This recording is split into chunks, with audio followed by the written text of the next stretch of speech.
Okay guys, today I'm on the dyno here at Power by the Hour. I'm going to do a baseline pull on the car. It's got 260 GT fuel, 3.4 pulley, 20 degrees of timing or so. So what I'm going to do is I'm going to run it with the filter on the blower, without the filter on the blower. Then I'm going to replace the cap back exhaust and see if it makes any difference. Let's get to it.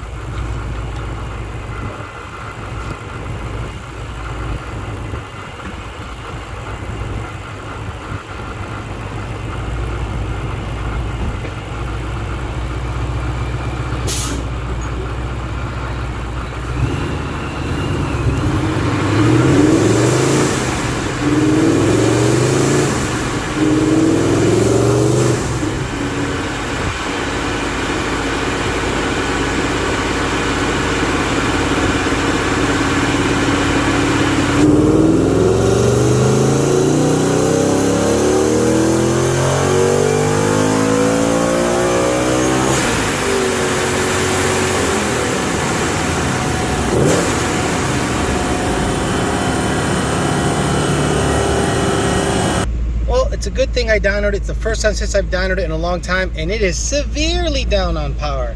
So my suspicions were right that I must have a boost leak somewhere. It absolutely has to have a boost leak.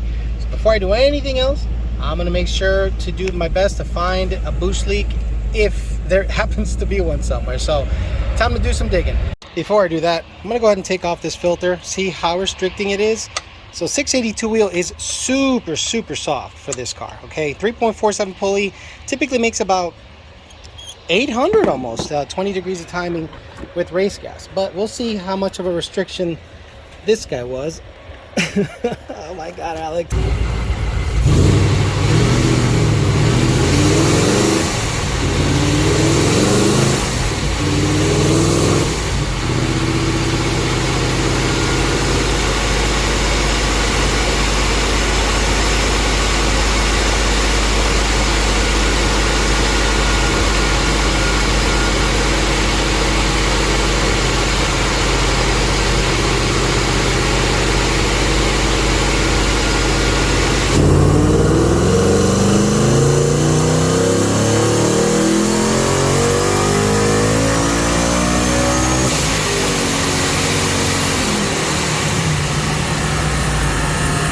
Made 17 more horsepower, dead nuts at 700. Again, still soft in my opinion. 700, it's almost as if it has a 3.6 pulley on it as opposed to a 3.47. That's not going to be enough to beat Jake. I'm going to be honest with you, that is not going to be enough to beat Jake with this 10R80 truck. So I'm going to do a couple things. I'm going to first of all get the power cable because I forgot the power cable, so I'm going to run out of battery with the laptop, get that, come back, see what I can do to test out some theories in terms of boost leaks. Hell, for all I know, the intake might be leaking, but I don't have a smoke tester here, so I'm going to do my best to find a leak, if any, and see where the missing horsepower is. Okay, so we're looking at without the filter, I gained 17 horsepower. Torque is about the same, so there's obviously some kind of restriction somewhere. 700 is what a 3.6 pulley makes, 11 or so PSI. On a Vortech V3 JT. It made 700 on pump gas with a 3.6 back in the day. So I got to figure out where am I losing boost. So with the filter 683, without the filter 700 on 260 GT fuel. So it's a process of elimination. I'm going to go ahead and just look at all the hoses, anything that can cause a potential leak, then start taking the charge piping off, see if there's anything literally restricting it, look down in there. And last but not least, probably remove the manifold to make sure that the O-rings on each port are not kinked, or that I wasn't compensating for some leak in the tune. So I'm gonna go ahead and do that. It's gonna take a little bit, so let me just get to it. And if I find something, I'll report back.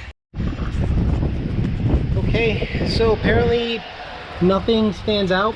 And as you can tell, guys, this was before I ran the catch can on the car. See the oil stains on a brand new motor? So it's a really smart idea to get yourselves a catch can so that the car is not sucking in oil and performance will be hindered because of the combustion being less than pure. Look at that, I can just wipe it off pretty easily. So the catch can setup is working nicely. Basically it's a UPR setup right here. Catch can's over there, comes off both sides, so the catch can basically is open air atmosphere on both sides. But nothing stuck out, like nothing, and the O-rings were kinked. The IMRCs are open. I don't see any kinked O-ring, and that's why I did it, just to see if there was any issue with an O-ring or anything like that. But everything looks really good. You know, I don't see any issue. So, you know, it's a good idea to confirm it because, you know, I just want to make sure everything's kosher. IMRCs are locked open. As you can tell, I did it with a zip tie, so you don't necessarily need anything fancy as long as it's being held in place. Things pretty happy. There's the injector, the FIC 1440. So yeah, nothing out of the ordinary. So mount this guy back in and keep searching to see what could be causing a potential boost leak on the setup. Okay, since I did not find anything after taking the manifold off, honestly don't know really where else to look, unless I'm gonna look in the intercooler itself. There's some kind of blockage or potentially some kind of belt slip situation, but honestly that's going to require taking the front end off, and I am not well equipped to do that right now. So what I will do is at 700 horse, which is about what Jake makes at the given boost level that he's currently at, it might be an actual fair race at that point. So let me do this, because obviously I didn't find the boost leak in obvious places.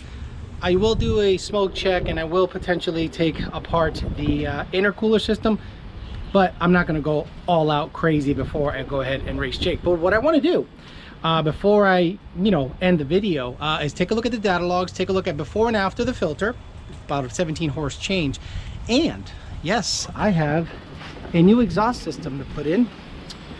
So this is a Magnaflow catback right here. Parts Farm was nice enough to hook a brother up with a Magnaflow. Again, guys, I've loved Magnaflow. It's an adult series exhaust in my opinion, with an X pipe.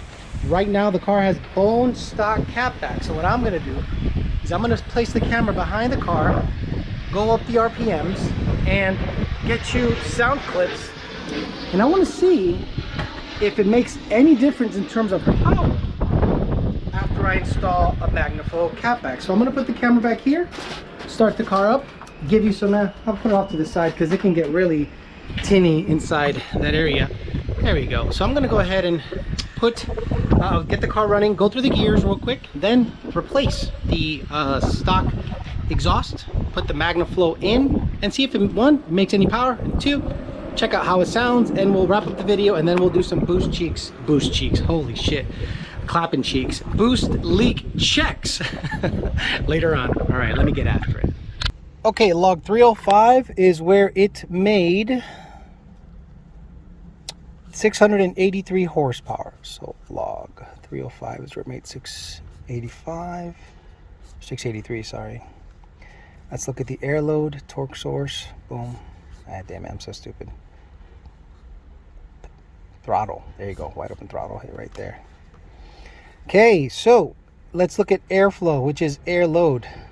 Okay, no massive dip, but you could tell it's like it's surgy, so there is definitely some kind of, man, restriction. Has to be some kind of restriction, not allowing the sucker to get up to boost properly. Let's see what it made for air load. It is way down. Okay, 1.67. 1.67 is about what a 3.6 pulley makes with it open. So 1.67 air load, max 167. Timing is capped at 20. I'm not one of these cycles that puts it at 23, 24, 25 degrees. Went up to 162 mile an hour on that log.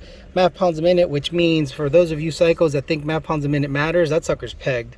Okay, that sucker's pretty, oh, 86 is where it pegs. Okay, so log 30, the following 306 should be where it made 17 more horse or so.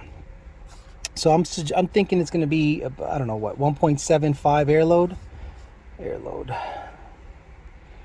All right, a little smoother, right? You know, let's see what's made a peak. Yeah, okay, 1.73 and 1.75 max. Okay, so I was right. So it flowed more air without the filter. MAF frequency is low. I'm telling you, this sucker used to flow 12.2 with the 3 6 pulley. So there's definitely, I mean, there has to be a restriction. I just don't know where it is. Fueling is fine, 0.79 lambda. AFR1's a little on the richer side. AFR2 is kind of being funky. And look, the fuel trim's pegged. So that could be a misfire. Oh, look at that. The fuel trim's pegged at wide open throttle. So I got to figure out why the fuel trims are pegging. This is a good thing. I haven't gotten on the dyno in forever. I've just been doing street hits.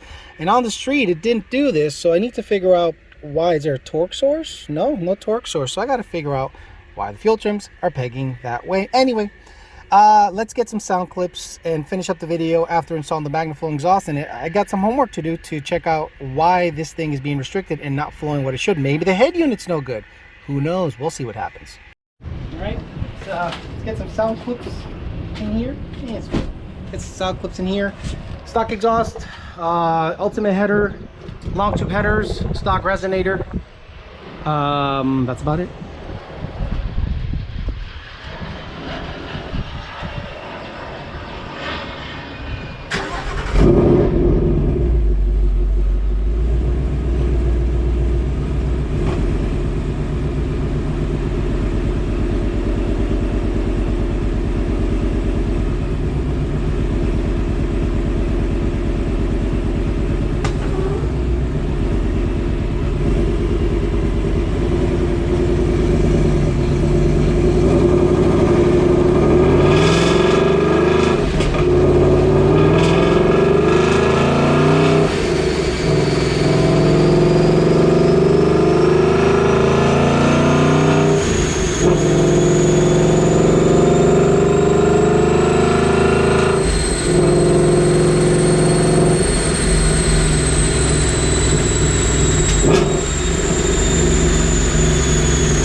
The Magnaflow and see the difference.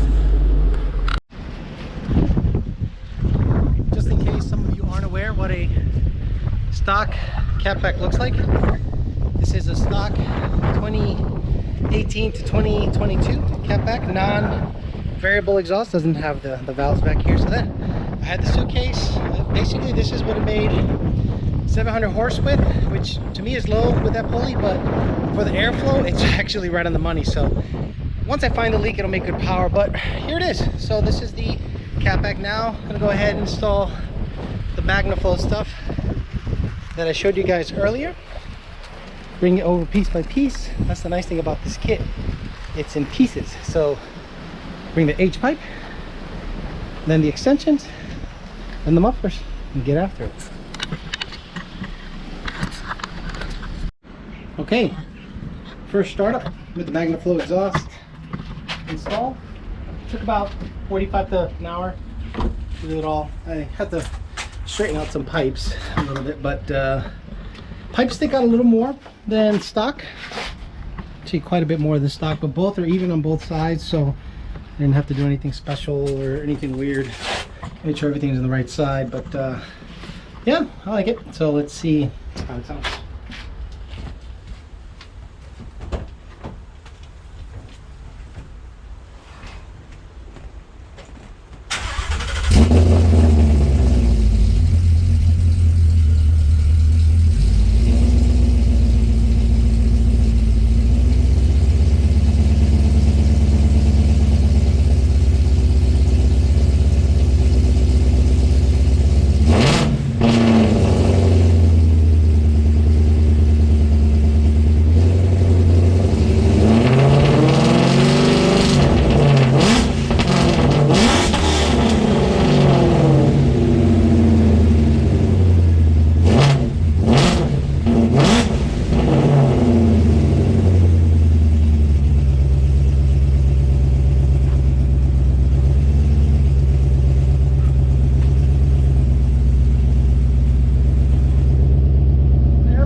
rumble, if you can tell.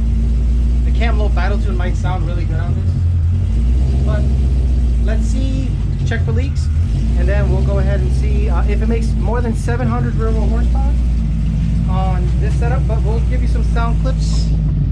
I'll do it from here just so you guys can get a good sound. We'll go through the gears and then we'll do a dyno pull.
Much more do you think it made?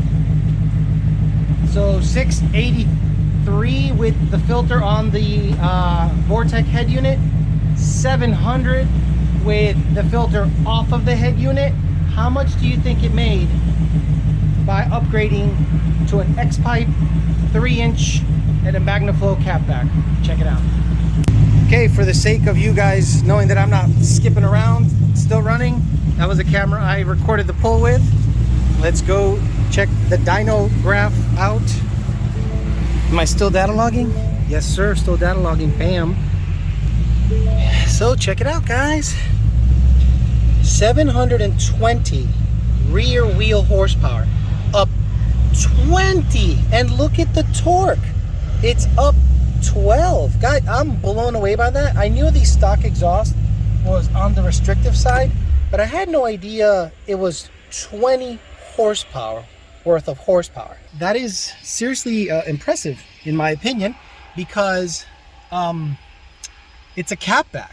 Like literally it's a catback. So obviously the diameter of the piping, the X-pipe design, the mufflers obviously flow well, and it does change the sound significantly, but not annoying. Guys, I think that's a winner in my book. 720 rear wheel horsepower. So because I know there's a boost leak somewhere, we're going to end the video there. I'm going to figure out what's going on with the boost situation. I might have to send off the head unit to Vortech, but Jake's truck makes about 700 horsepower on 11 or 10 PSI.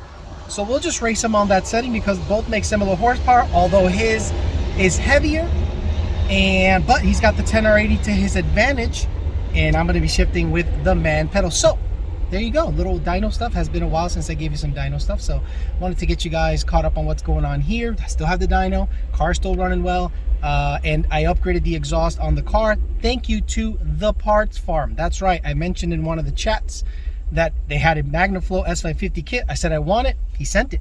So I'm gonna, hook the homeboy up, send some money his way, and get him all taken care of. Thank you, the Parts Farm, and also to Auto Solutions for sponsoring the show, the videos. They and you guys, the members especially, allow me to make videos like this for you guys. So if you're thinking of upgrading the catback in your supercharged car from stock, it's worth about 20 rear roll horsepower if it's boosted. Thanks for listening, guys. Talk to you later.